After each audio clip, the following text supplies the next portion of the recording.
बता देता हूं कि हुसैन कभी नहीं मरा। जब भी कहीं कोई इनकलाब आया, ये लोग हक के लिए उठे हैं ना, जो नहीं पढ़ते इनके बारे में मैं क्या कहूँ, ये बेचारे नादान है।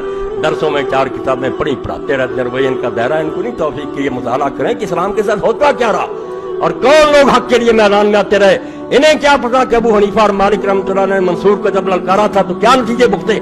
ऐसे मौलवी होते वो भी साथ बैठ जाते, वो इस मसले को नहीं मानते थे। इस मसले पर बाकायदा तकरीर होगी कि किसी जालिम आदमी की हुकूमत मानने का इस्लाम नहीं करता। वो हदीसें देना कि बादशाह खिलाफ ना उठो, ये सुल्तान के उनका कोई ताल्लुक नहीं। ये लेक्चर होगा पूरा ताकि दीन का ये हिस्सा ठीक हो जाए, वरना मैं देखता हूँ कि 1400 साल से लोगों ने इसको टेढ़ा कर दिया कि नहीं जो बैठ जाए उसके खिलाफ ना ये अमीर है ना खलीफा है ना इसके बारे में वो कौन है। आ जाएगी बात। सिर्फ इतना सुन लें कि बाद में जब इनकलाब आए, मुख्तार सखी उठा, ठीक है लोग कहते हैं वो बाद में गुमराह हो गया था, बेशक है, मगर इसको सब मानते हैं कि उसने मुसलमानों के दिल का गैर जो था उसको छिपा। मुसलमान जो जले उन्हें बैठे थे कि यार रसूलुल्लाह के बच्चे के साथ क्या हुआ, उसकी लाश पर घोड़े दौड़ाया गया, उसका सर नेज़े पर टांगा गया, उसकी बच्चियां बाजारों में घुमाई गई, कहाँ कूफा और वहां से दमिश्क ले जाया गया। अगर शर्म होती है इस हुकूमत में, चलो इमाम हुसैन ने कसूर किया था, बाद में इब्ने ज़ियाद को लिखता ये यजीद के सारे बाल बच्चों के एहतराम से मदीना भेज दो, क्या जरूर से हजारों मील का फासला जंगल और बियाबानों में से वहां बेचारों के ले गए, वहां ये टके खाते फिरते रहे, तो जुल्म होता रहा। मगर लोग जो थे वो राजी हैं कि मुख्तार ने कम ये किया, उसने अपने अल्लाह से दुआ मांगी। सहाबी का बेटा था, अगर ये सहाबी का बेटा, वो भी बहुत बड़े सहाबी का बेटा था, और उसके बाप का ये कारनामा है कि हजरत उमर रज़ी के जमाने में जब जंग कादसिया हुई ईरानियों के साथ, तो हाथी देखकर मुसलमानों के घोड़े भाग, इन्होंने हाथी नहीं पहले दे, ये डर गए। तो सिर्फ उस वक्त अबू बैद सखी तो था उसका बाप, उसने अपने भाइयों को कहा कि अगर हम भी यहाँ से भाग गए तो मुसलमान मारे जाएंगे, ईरानी पीछा करेंगे। वो फिर हाथियों के आगे लेट गया। ये वाकया जिसने पढ़े तो उसका बेटा था ये मुख्तार। इसने ये फिर ऐलान किया कि अल्लाह मुझे इतनी उम्र दे दे कि जमीन पर उन लोगों में से जो इमाम हुसैन के कत्ल में शरीक थे, सिपाही थे या अफसर थे, एक भी शख्स जमीन पर चलता ना रहे, उस वक्त मुझे मोहलत दे। और दे दी रब ने।